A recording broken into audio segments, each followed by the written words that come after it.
오늘 아침 정주영 전 명예회장의 시신이 실린 운구차가 서울중앙병원을 떠나 청운동 자택으로 향합니다. 노환과 싸우기 위해 병원 신세를 진 지 7개월여 만입니다. 임종을 지켜본 정몽구, 몽헌, 몽준 회장 등 가족들이 뒤를 따랐습니다. 유족들이 오해를 하는 가운데 고인이 반평생 넘게 살았던 청운동 자택에 빈소가 마련됐습니다. 조문객을 맞기에 비좁기는 하지만 고인의 애정이 깃든 곳입니다. 신령이 죽었어요. 아버지 죽었어요. 정 명예 회장은 숨을 거두기 전 아무런 말이 없었다고 유족들은 밝혔습니다. 남겨놓으신 말씀 없습니까? 뭐 그런 것도 뭐 다녔습니다. 유족 측은 지난 92년에 작성된 유언장 공개 여부는 장례를 치른 뒤 가족회의에서 결정하겠다고 밝혔습니다. 장례는 5일 가족장으로 치러지며 장지는 경기도 하남시 창우리 선영으로 결정됐습니다. 연결식은 오는 25일에 거행되고 장제로 향하는 동안 노제는 지내지 않기로 했습니다. SBS 김성길입니다. 고인의 생활 습관처럼 검소하게 마련된 청운동 빈소에는 이른 아침부터 화환과 문상객들이 몰려들었습니다. 김대중 대통령은 오늘 오전 한광옥 비서실장을 보내 조의를 표했습니다. 신심한 거죠. 조의를 바라는 말씀을 드렸습니다.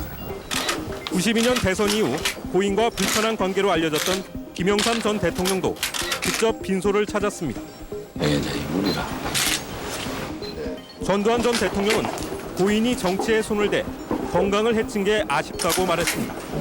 대통령 출마를 안 하셨으면 좋은데 그것도 하셔가지고. 오후에는 김종필 자민련 명예총재와 이회창 한나라당 총재, 김중건 민주당 대표가 차례로 빈소를 찾아 고인을 추모했습니다. 세계 인사들의 조문 행렬도 계속돼 과거 고인과 현대 신화를 이끌었던 이명박 전 의원은 가장 먼저 빈소를 찾았습니다. 해운 사업 진출을 놓고 생전에 고인과 등을 졌던 조중훈 한진그룹 명예회장도 지팡이에 의지한 채 모습을 나타냈습니다. 거물이시죠.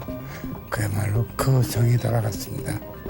일반 조문객도 늘어나 현대 측은 전국 90곳과 모든 해외 사업장에 분향소를 설치하기로 했습니다. 현대 계열사들은 오늘 사옥마다 조기를 내걸고 모든 직원들이 검색 리본을 가슴에 달아 창업자의 명복을 빌었습니다. SBS 박진호입니다. 가난이 싫다며 집을 뛰쳐나온 16살 정주영의 손에는 아버지가 소 한 마리를 판 돈 70원이 전부였습니다. 이 돈은 지난 98년 정 명예회장이 성공한 기업인이 되어 고향을 찾기까지 종잣돈 역할을 했습니다. 이제 그 한 마리 소와 1000마리 소가 되어 그 빚을 갚으려 꿈에 그리던 고향 산천을 찾아갑니다. 정 명예회장은 지난 92년 대선에 출마해 재산이 3조 원쯤 될 것이라고 밝혔습니다. 나는 5년 안에 우리나라 아파트에서 살고 싶은 사람, 집을 가지고 싶은 사람은 한 사람도 빠짐없이 모든 아파트를 반값에 공급해드릴 자신을 가지고 있습니다. 미국의 경제지 포브스는 지난 95년 정 명예회장의 재산이 62억 달러, 세계 9위라고 발표했고 IMF 직후에는 15억 달러로 감소했다고 밝혔습니다. 지난해 현대그룹 유동성 위기를 맞아 계열사에 사재를 투입하면서 정 씨의 재산은 더욱 줄었습니다. 별세하기 직전에는 현대 계열사 주식과 집 2채 등 1,000억 원 정도의 재산이 있었지만 그나마 주택은 정몽구 회장에게, 현대건설 주식은 회사에 증여했습니다. 현대의 명예회장직을 그만두면서도 퇴직금 134억 원을 받아가지 않았습니다. 명 회장님은 빈손으로 왔었다가 모든 걸 다 남기시고 떠나셨습니다. 쌀가게에서 시작해 막대한 부를 일군 정주영 명예회장. 건설과 자동차와 중공업 그리고 친족 계열 기업 등 고인이 직간접적으로 손을 미친 현대 관계사의 자산은 120조 원에 이르고 매출로도 국내 총생산의 5분의 1에 육박하고 있습니다. SBS 김영천입니다. 지난해 봄 정주영 명예회장이 가회동 집에서 청운동으로 옮길 때 나온 이삿짐은 수십 년 된 구형 텔레비전과 낡은 가구들이었습니다. 그 신발이 이제 다니까 신발에다는 이렇게 타야 가죽으로다 이렇게 신발을 이렇게 대서 신고 이렇게 하니까 그건 뭐 굉장히 오래 신고 이랬죠. 먹고 마시고 입고 하는 이거는 너무 평범하기 때문에 어떨 때는 우리가 좀 좋은 양복 한번 입고 가더라도 그 미안한 짓까지 못할 정도죠. 정명회 회장은 검소한 일상생활만큼이나 서민적인 언행으로 항상 주위를 즐겁게 하는 유머와 기지가 넘쳤습니다. 다방에 앉아서 배도 한 번도 훌쩍훌쩍 잘 마시고 돈을 버리느냐. 응? 그 다방에 갈 때 배가 고프면 우동을 한 그릇 사 먹지. 귀족적이거나 근엄한과는 거리가 멀어 많은 문화예술인들은 정 회장과 함께 소주잔을 기울이던 기억을 회상합니다.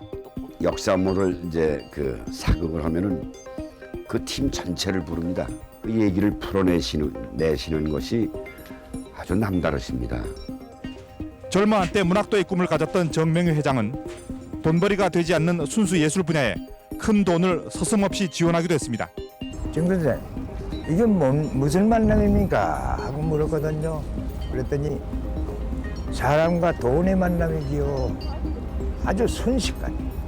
주인이 떠난 청운동 자택 2층의 침실에는 의료용 침대와 옛날 골드스타 TV, 가습기와 냉온풍기, 그리고 수백 권의 책이 꽂힌 책장이 전부였습니다. 카펫 대신 바닥에 깐 광목은 평생 변함이 없었던 정명회 회장의 수수함을 말해주는 듯합니다. SBS 유영규입니다.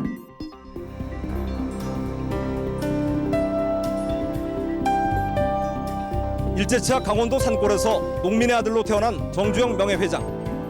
이광수의 흘기라는 소설을 읽으면서 멍해처럼 짊어진 가난을 벗어나겠다고 다짐했습니다. 16살 어린 나이에 고향을 등진 뒤 막노동과 배달부 등 갖은 고생을 거듭한 끝에 32살에 자동차 정비업체를 차리면서 기업가의 길을 걷기 시작했습니다. 한국전쟁 직전 현대건설을 설립한 뒤부터는 앞만 보고 달렸습니다. 어려운 것은 우리가 다 극복할 수 있다. 난 이렇게 생각합니다. 공격이 최상의 방어다. 이렇게 얘기를 했습니다. 현대건설은 창업 10년 만에 국내 최대의 건설 회사로 우뚝 섰습니다. 정명회 회장 특유의 부지런함과 뚝심, 그리고 몸에 밴 근검 절약이 원동력이었습니다. 지금도 제가 담배를 안 핍니다. 지금은 돈이 없어 안 피우는 게 아니고 그때는 돈이 아까워서 담배를 안 폈습니다. 배도 안 부는데 그 연기 뻑뻑 피워서 돈 쓸 필요가 없습니다. 74년에는 배짱 하나로 울산의 텅 빈 모래사장을 세계 굴지의 조선소로 바꿔놓았습니다. 땅도 안 사놓고서는 현재 우리 현대조선소에는 그 미포만 백사장 그 사진만 들고 다니면서 5만 분지 지도하고 그걸 다니면서 돈을 구워주면 여기다 조선소를 지켰다. 76년은 포니 신화를 만들어낸 첫 해였습니다. 곧바로 중동건설 현장에 뛰어들어 20세기 최대의 건설공사라고 평가받는 사우디아라비아 주베이랑 공사를 성공시켰습니다.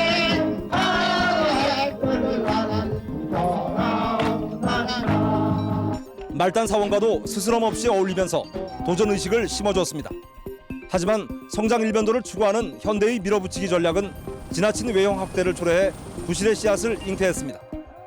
92년 대통령 선거에 뛰어든 정치 실험도 재벌의 정치 참여라는 부정적인 결과를 남긴 채 현대그룹에는 치명타가 됐습니다. 은둔하던 정명회 회장은 98년 6월 500마리의 소떼를 몰고 분단의 장벽을 넘으면서 화려하게 재기했습니다. 기업가로서의 의욕도 되살아났습니다. 세계적의 현대로 거듭나고자 모든 노력을 기울이고 있습니다. 후계 구도를 놓고 벌어진 2세들의 갈등은 정명회 회장의 말년을 급속히 퇴락시켰습니다. 엎친 데 덮친 격으로 누적된 부실이 현대건설을 뿌리째 흔들면서 건강도 급속하게 악화됐습니다.